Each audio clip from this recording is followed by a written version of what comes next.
ओम श्री वेद पुरुषाय नमः। नमस्कार। अब हम आरंभ करते हैं श्रीमद् भगवद गीता जी पर श्री शंकराचार्य जी के भाष्य को। आज है क्लास नंबर 16, 16वीं कक्षा।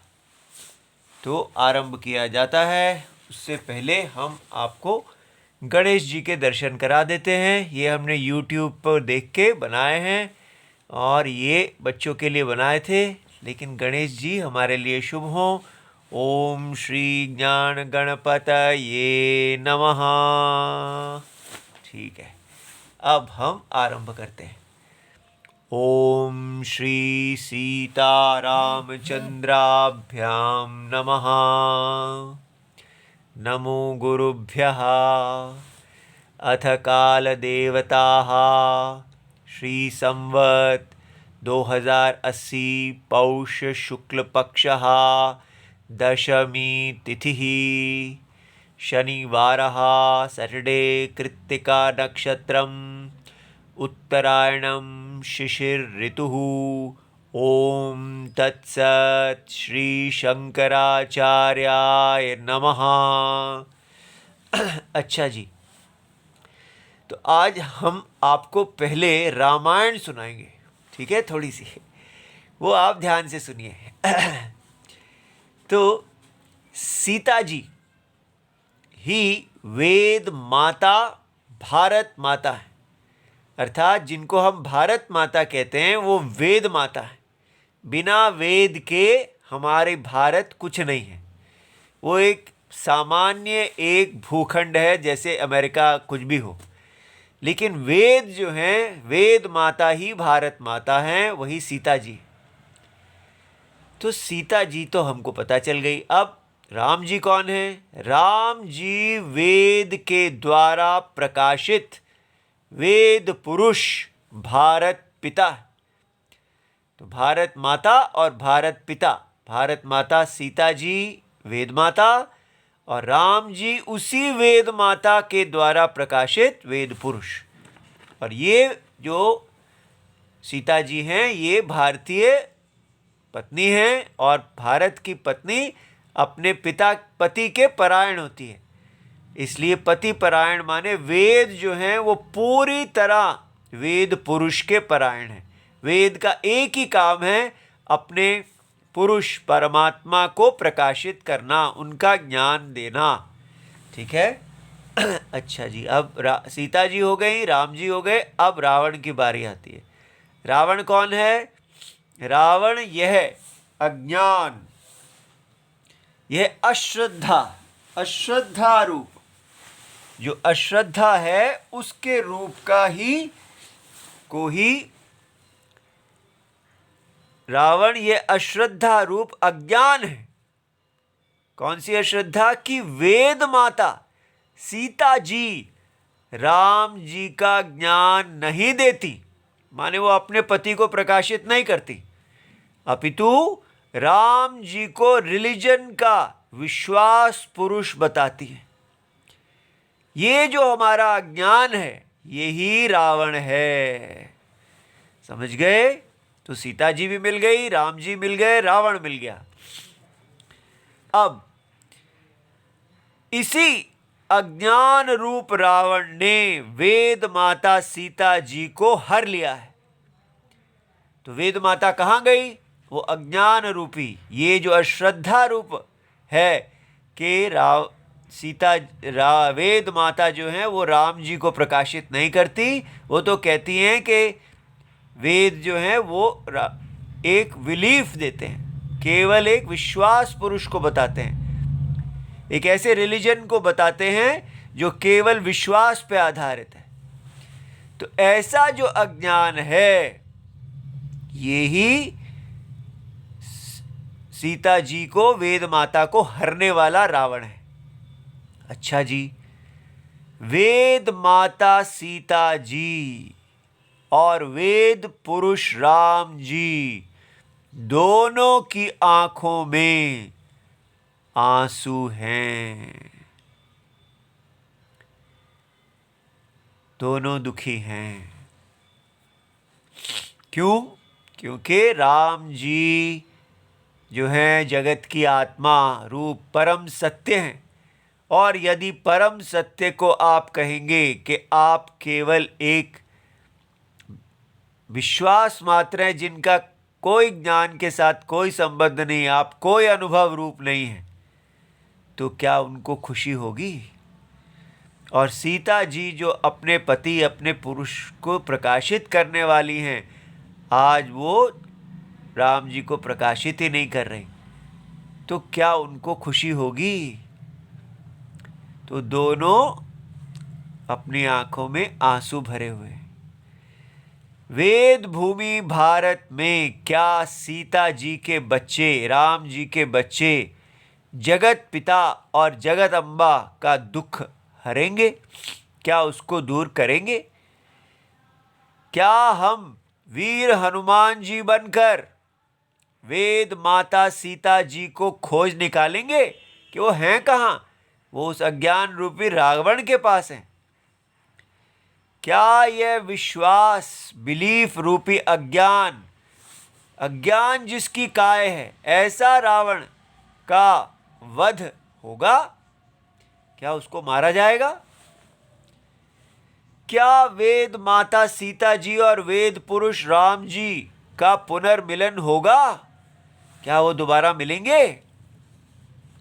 यही सनातन रामायण है। अर्थात इस प्रकार बार बार वेद जो हैं वो अज्ञान रूपी काम रूपी रावण के द्वारा हर ली जाती हैं और उनको पुनर्स्थापित किया, उनकी रक्षा की जाती है। यही रामायण है। इसी के आधार पर हर हृदय में सीता राम जी का मंदिर बनता आया है हमारी पुण्य भारत भूमि में। इसलिए जो कहते हैं कि हर नर में राम और हर नारी में अभी तक सीता है, हर नर में राम और हर नारी में अभी तक सीता है। ठीक है, तो ये कल्पना केवल ऐसे ही कोई कवि की नहीं है। सच में हम इस विद्या के आधार पर सीता राम ही हो जाते हैं। तो रावण की उल्टी गिनती, count down starts now. STARTS। ठीक है, यहां आर आ गया। अब से आरंभ भगवत गीता शंकराचार्य जी का भाष्य ही रावण का वध करेंगे। ठीक है, तो अब हम रावण का वध करने के लिए अपना आरंभ करते हैं कि हम नारायणः परो व्यक्तात्। जो पूर्व पक्षी जी प्रश्न पूछते हैं, आपने यहाँ पर जो शंकराचार्य जी का भाष्य है, ये इसमें यहाँ आपने कहा है नारायणः परो व्यक्तात्। ये गीता प्रेस की पुस्तक है, नंबर 10 गीता प्रेस की जो पुस्तक है नंबर 10 वाली, उसी को हम पढ़ रहे हैं और उस पुस्तक को आप खरीद सकते हैं। इसमें इसको कहते हैं शांकर भाष्य सहित। शंकराचार्य जी का भाष्य है, हिंदी का अनुवाद है और ये नंबर 10 है। तो इसमें जो ये कहा गया कि नारायणः परः अव्यक्तात्, अर्थात नारायण कारण और कार्य रूप जगत, जगत का जो कारण अवस्था है और उसकी जो कार्य अवस्था है से पर है, अनटच्ड है। तो नारायण परम सत्य, मोस्ट फंडामेंटल ट्रूथ का नाम नारायण है। क्या जगत के कारण हैं या नहीं है? क्वेश्चन है, is Narayan the cause of this world? Is Narayan the cause of this creation? क्या नारायण जगत के कारण हैं या नहीं है? ठीक है, समझ गए? क्योंकि इस श्लोक ने कहा नारायण तो उससे पर है, तो अगर वो कारण अवस्था से पर है, अव्यक्त माने कारण अवस्था, अगर नारायण कारण अवस्था से पर हैं तो फिर वो कॉज कैसे हो सकते हैं? लेकिन तो आप कह रहे हैं वो कॉज भी हैं और ये कह रहे नहीं भी हैं। तो अब स्पष्ट बताइए कि क्या नारायण जगत के कारण हैं या नहीं। ठीक है, तो अब हम इसका सिद्धांत पक्ष देखते हैं। तो सिद्धांत पक्ष क्या है, वो हुआ ये कॉजेशन। कॉजेशन माने कार्य कारण संबंध। कार्य कारण संबंध दो प्रकार का होता है। कॉजेशन में कारण कॉज होता है, इफेक्ट होता है।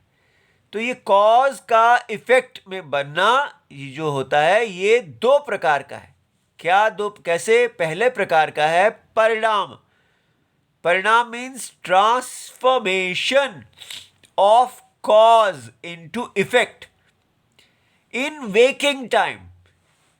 अर्थात एक काल है जो लीनियर है, अर्थात सीधा एक लकीर के समान है। यहां कारण का कार्य रूप में परिणाम होता है जागृत काल में। तो काल जो है वो सीधी एक लकीर में चल रहा है। उसका पास्ट है, उसका प्रेजेंट है, उसका फ्यूचर है, भूतकाल, वर्तमान और भविष्यत काल। और कोई वस्तु है जो परिणाम को प्राप्त होती है, जैसे दूध। सुबह दूध था तो शाम तक वो दही बन गया और अगले दिन तक उसको मक्खन में बना दिया गया और फिर उसके बाद उस मक्खन को कुछ काल अंतर में घी बन गया। इस प्रकार जो काल में, लीनियर टाइम में जो एक कारण कार्य में परिवर्तित होता है उसको हम ट्रांसफॉर्मेशन, परिणाम कहते हैं, परिणामी सृष्टि। तो इसमें क्या होता है कि जो कारण है, एक कारण कार्य में बदला तो वही कार्य दूसरे कारण का कारण हो गया। तो दूध दही का कारण है, लेकिन दही मक्खन के लिए कारण है, मक्खन घी के लिए कारण है। समझ गए? तो इसलिए, और इसमें दूध नष्ट हो गया, दही में परिवर्तित हो गया, दही नष्ट हो गया, मक्खन में परिवर्तित हो गया, मक्खन नष्ट हो गया, घी में परिवर्तित हो गया। इसलिए यहां हम ये नहीं कह सकते कि दूध पर है। दूध पर नहीं है, दूध परिणाम को प्राप्त हुआ। अब दूध है ही नहीं, दही बन गया, दही है ही नहीं, मक्खन बन गया, मक्खन नहीं है, घी बन गया। तो मॉडर्न साइंस जो है वो परिणाम, ट्रांसफॉर्मेशन का फल मानती है इस क्रिएशन को। तो हमारी सृष्टि को वो कहती है कि ये पहले, आज से मिलियन साल पहले ये हॉट गैसेस थी। वो हॉट गैसेस जो हैं वहाँ पर बिग बैंग हुआ और इस प्रकार करते करते करते आज की सृष्टि बन गई, बिल्कुल ऐसे। लेकिन वेद जो हैं वो क्रिएशन को इस प्रकार नहीं समझाते। वो इस सृष्टि को एक अन्य प्रकार की कॉजेशन से समझाते हैं। वो क्या है वो हम समझते हैं। उसको कहते हैं माया कॉजेशन। माया कार्य कारण भाव। भाव माने संबंध, रिलेशनशिप। अगर इसी कार्य कारण के साथ माया शब्द लग गया तो इसमें क्या परिवर्तन आता है, इसमें क्या है, ये हमने कल देखा था, उसी को फिर से बताया जा रहा है। कल क्या देखा था कि एक शुद्ध वस्तु है। शुद्ध वस्तु माने प्योर फैक्ट। प्योर फैक्ट जो है वो हमने देखा था, जैसे रोप। कोई रोप है, कोई भी वस्तु है जिसको हम जानते हैं, नॉलेज का जो अनुभव में है, एग्जिस्टेंट फैक्ट, जो फैक्ट एग्जिस्ट करता है, ना कि कोई बिलीफ है। तो कोई फैक्ट है जो एग्जिस्ट करता है, जो ज्ञान के लिए उपलब्ध है। वो जाना गया फैक्ट जो है वो अगर अज्ञान दृष्टि से देखा जाए, अब हम कोई ऐसा नहीं कर सकते कि किसी चीज को जानते हो फिर उसके बारे में अज्ञानी हो जाएं, ऐसे नहीं होता। अज्ञान अनादि होता है, बिगनिंगलेस होता है। तो आपको शुरू से ही उसके बारे में अज्ञान है, लेकिन किसी और ज्ञानी को उसके बारे में ज्ञान है। तो ज्ञानी ज्ञान दृष्टि से देख रहा है, अज्ञानी अज्ञान दृष्टि से देख रहा है। ये बात समझ में आया? ये दो अलग अलग लोगों की दृष्टि है। जो ज्ञानी है वो अज्ञानी नहीं हो सकता, जो अज्ञानी है वो उस समय ज्ञानी नहीं है। तो ज्ञानी को वहां पर रस्सी दिख रही है, लेकिन अज्ञानी को वहां फैक्ट अनअंडरस्टूड है, वो उसको नहीं जानता, उसको नहीं समझ में आ रहा ये क्या है। तो अगर वो फैक्ट अनअंडरस्टूड है तो वो फैक्ट मिसअंडरस्टूड हो जाएगा। तो अज्ञानी को वहां पर स्नेक दिखने लगा, सर्प दिखने लगा। तो इसलिए अगर ये सीधा ये है कि ज्ञानी को रस्सी दिख रही है, अज्ञानी को सर्प दिख रहा है, तो ज्ञानी कहेगा कि इसको क्यों दिखा यहां पर सर्प, फैक्ट मिसअंडरस्टैंडिंग क्यों हुई, क्योंकि ये फैक्ट का अनअंडरस्टैंडिंग, ये फैक्ट को नहीं जानते। इसके फैक्ट का नहीं जानना ही इसके फैक्ट को गलत जानने का कारण है। अज्ञात वस्तु ही विपरीत ज्ञात वस्तु का कारण है। ये बात समझ में आई? अगर फैक्ट अनअंडरस्टूड नहीं होता तो फैक्ट मिसअंडरस्टैंडिंग नहीं होती। तो ये कॉजल स्टेट है और ये इफेक्ट स्टेट है। फैक्ट अनअंडरस्टैंडिंग, वस्तु अज्ञानम, वस्तु विपरीत ज्ञानम का कारण है। ठीक है, इसलिए हम इसको कहते हैं कि ये गर्भ स्टेट है। इस स्टेट में जो गर्भ, ये अंडा स्टेट है, इस अंडे में से ये प्रतीति, परसेप्चुअल एरर बाहर आता है। तो ये जो कॉजेशन है इसमें कोई परिणाम नहीं हुआ। रोप स्नेक बनने के लिए किसी ट्रांसफॉर्मेशन, किसी परिणाम को प्राप्त नहीं हुई, वो रोप का रोप ही रहा, लेकिन उसमें एक सर्प प्रतीति आ गई। इसको बोलते हैं माया कॉजेशन। वेद कहते हैं कि ये जो साइंटिस्ट लोग जागृत में देख रहे हैं लीनियर टाइम में, उससे कोई फर्क नहीं पड़ता, वो कॉजेशन तो चल रही है, लेकिन पूरी की पूरी जागृत ही विपरीत ज्ञान है। ठीक है, ये पूरी जागृत जो है ये वास्तव में सुषुप्ति में से आई है, और सुषुप्ति जो है वो वास्तव में शुद्ध चैतन्य, प्योर कॉन्शियसनेस, प्योर एग्जिस्टेंस नाम है। वही इस सारी परसेप्चुअल रियलिटी का सत्यम, प्योर फंडामेंटल रियलिटी है। समझ में आ गया? तो ये परिणाम जो है, ये परिणाम नहीं कहलाएगा, ये माया कॉजेशन। इसमें नो परिणाम, this involves no transformation, and yet you see an appearance. So this Maya creation is an appearance of a perception in the pure fact. ठीक है, तो वो जो appearance है, manifestation and unmanifestation is a perceptual error. दोनों एक ही perception, एक perception है जिसमें मैनिफेस्टेशन और अनमैनिफेस्टेशन होती है। ये दोनों ही परसेप्चुअल एरर हैं। इसको अनमैनिफेस्टेशन को हम अज्ञान कहते हैं, मैनिफेस्टेशन को हम एरर कहते हैं। तो unmanifestation is causal state, manifestation is effect state. ये बात समझ में आ गई कि यह माया सृष्टि एक प्रतीति है। नाम और रूप का व्यक्त होना और अव्यक्त होना एक विपरीत ज्ञान है। ठीक है, ये नाम रूप, ये सारी सृष्टि केवल नाम और रूप है। वो जो सर्प आप देख रहे हैं रस्सी में, वो एक नाम है और एक रूप है, वो वस्तु नहीं है। वस्तु तो रज्जु है। तो एक्चुअल रियलिटी जो है, जो फैक्ट है, वो that is a rope, and जो स्नेक जो आप देख रहे हैं, it is a मियर name and a form, but it is not a existent thing. ठीक है, इसलिए इस सारी क्रिएशन को हम नेम्स एंड फॉर्म, नाम और रूप कहते हैं। ठीक है, ये जो है ये व्यक्त, तो व्यक्त और अव्यक्त, मैनिफेस्ट अनमैनिफेस्ट। ठीक है, ये जो है ये इसको हम समझ गए, ये माया क्रिएशन है। अब ये साइंस से कितनी दूर है? साइंस केवल वेकिंग में ही बैठी है और वेकिंग में क्रिएशन के सोर्स को ढूंढ रही है।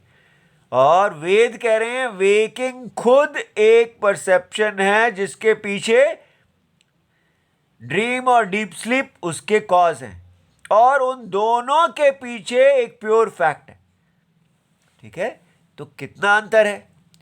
अब जैसे अज्ञात रस्सी, रस्सी कोई नहीं जानता तो उसमें सांप को देखता है, या like a snake perception is, what is a snake perception? Snake perception is ununderstood रोप।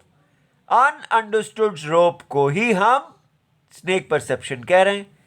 अब इसी को ही जो मंत्र में हमारे श्लोक में कहा गया कि नारायण, नारायण निर्गुण, माने जिसमें कारण भी नहीं है कार्य भी नहीं है, कॉज भी नहीं है इफेक्ट भी नहीं है, तो वो कॉज इफेक्ट से सदा मुक्त है।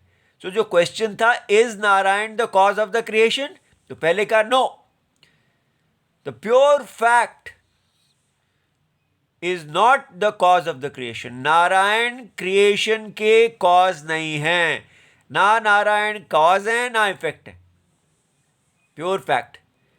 लेकिन उसी नारायण को अज्ञानी देखता है, तो ज्ञानी की दृष्टि में नारायण ना कारणम है ना कार्य है, लेकिन अज्ञानी की दृष्टि में नारायण जो है वो जागृत की अव्यक्त अवस्था को धारण कर रहे हैं। ठीक है, वो कॉजल स्टेट को धारण कर रहे हैं। जैसे रोप जो है वो स्नेक की कॉजल स्टेट को धारण करता है अज्ञानी के पॉइंट ऑफ व्यू से, इग्नोरेंस के पॉइंट ऑफ व्यू से। तो इग्नोरेंस के पॉइंट ऑफ व्यू से जो हम देखते हैं तो नारायण जो शुद्ध वस्तु है, जो केवल चिद्रूप है, चेतना है, कॉन्शियसनेस, प्योर एग्जिस्टेंस। ये प्योर कॉन्शियसनेस, प्योर एग्जिस्टेंस बड़ी अजीब चीज़ है। हम सोचते हैं नहीं नहीं, हमेशा कॉन्शियसनेस बॉडी के साथ विशेषण, it is an adjective of a body, लेकिन वो अज्ञानी को लगती है कि consciousness is the adjective of the body. लेकिन ऐसा जब हम विचार करते हैं तो देखते हैं नहीं, कॉन्शियसनेस तो बॉडी के विकारों को देखता है।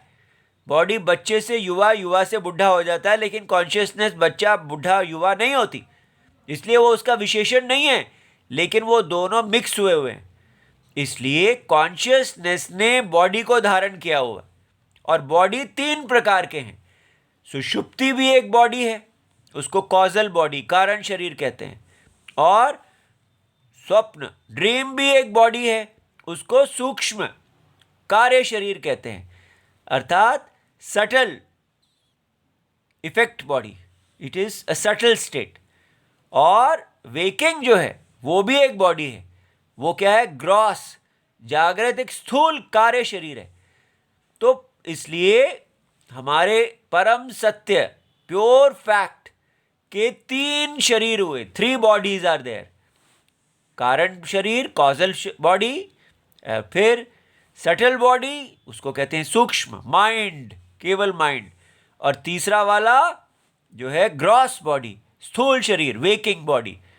और ये 3 बॉडीज ऐसे नहीं है 1, 2 एंड 3, ये कैसे हैं? जैसे वेव एंड वाटर, वाटर के अंदर वेव आई, और वो वेव क्या है? वो इट इज 3 बॉडीज। ये प्याज की तरह नहीं है कि अंदर एक छोटा प्याज है, उसके ऊपर एक और प्याज है, फिर एक और प्याज है। It is not like a onion, it is like what? It is like rope and snake, it is like wave and water. व्याप्ति, Narayan pervades the dream, the waking, the deep sleep. Pervasion, व्याप्ति, और deep sleep pervades the dream, व्याप्ति है। ये railway train के 3 डब्बे नहीं हैं, ये व्याप्ति है, परवेशन है। और dream pervades, mind pervades the waking state। तो इसलिए इस प्रकार ये तीनों शरीर नारायण ने पहने हुए हैं और नहीं भी पहने हुए। जैसे रोप ने स्नेक को पहना हुआ है और नहीं भी पहना हुआ, धारण किया हुआ है और नहीं भी किया हुआ है, ज्ञानी के दृष्टि से नहीं किया हुआ, अज्ञानी की दृष्टि से किया हुआ। इस प्रकार क्रिएशन अज्ञानी की दृष्टि से है, ज्ञानी की दृष्टि से नहीं है। तो जब हमें ज्ञान मिल जाएगा ये तीनों की तीनों बाधित हो जाएंगे। ये दिख रही हैं नहीं, जैसे साइंटिस्ट कहता है कि आकाश जो स्काई है वो ब्लू दिखता है लेकिन ब्लू है नहीं। जैसे साइंटिस्ट कहते हैं कि स्नेक जो मून है वो चलता हुआ दिखता है और क्लाउड जो है वो स्टिल दिखता है, लेकिन उल्टा है, क्लाउड चल रहा है, बादल चलता है और मून स्टिल रहता है। इसलिए दिखता कुछ है, होता कुछ है। विचार करने में पता चलता है कि सत्य क्या है। इसी प्रकार ये जगत जो है सत्य दिख रहा है नहीं, इसका आत्मा नारायण सत्य है और वो हम हैं। जो व्यक्ति इसको जान लेता है वो इस सारे जगत के दुखों को पार हो जाता है और वो शुद्ध शांत आत्मा शांतिम अधिगच्छति, जो भगवद गीता में लिखा था कि ज्ञानम लब्ध्वा पराम शांतिम अधिगच्छति अचिरेण। थोड़े ही टाइम में वो परम शांति को प्राप्त हो जाता है। लेकिन इस शांति को प्राप्त करने के लिए वेकिंग स्टेट में जो ये विराट पुरुष है, विराट पुरुष अर्थात पूरा वेकिंग स्टेट जिसका शरीर है, ऐसा पुरुष जिसमें अनंत जीव हैं, अनंत जीवों की आत्मा एक ही नारायण है, वो ही इसके व्याप्त है इसमें। तो इसलिए वो आत्मा जो है अनेक शरीरों के रूप में है और हर शरीर जो है वो कोई किसी का विराट पुरुष का सिर है, या कोई विराट पुरुष की भुजा है, कोई विराट पुरुष की जांग है, कोई विराट पुरुष के पैर है। इस प्रकार सबका जैसा जैसा अंग है विराट पुरुष का वैसा वैसा धर्म है। तो यहाँ पर ये जो यज्ञ पुरुष का शरीर है, हम जो धर्म रूपी यज्ञ करते हैं उसी से हम पवित्र होते हैं और मन पाप से मुक्त होता है, तभी हम इसको देख सकते हैं। बिना धर्म किए आप इस शरीर को नारायण के दर्शन नहीं कर सकते। इसलिए धर्म रूप आज्ञा पालन करने से ही व्यक्ति ब्रह्म ज्ञान तत्व ज्ञान को प्राप्त करता है। अधार्मिक वक्त साइंस जो है, कोई राक्षस भी साइंस पढ़ के ज्ञानी बन सकता है, लेकिन वेद के अर्थ को सीता जी उसी को राम जी दिखाएंगी जो राम जी की आज्ञा पालन करेगा। इसलिए धर्म के बिना कोई ब्रह्म ज्ञान नहीं है। ठीक है, इसीलिए अब शंकराचार्य जी हमको दिखाएंगे कि प्रवृत्ति लक्षण धर्म और निवृत्ति लक्षण धर्म क्या है, वो हम धीरे धीरे आगे देखेंगे। बहुत बहुत धन्यवाद। इति सर्वम शिवम। हमारा व्हाट्सएप नंबर 8577055977 और ओम नमः शिवाय। जय सीताराम। धन्यवाद।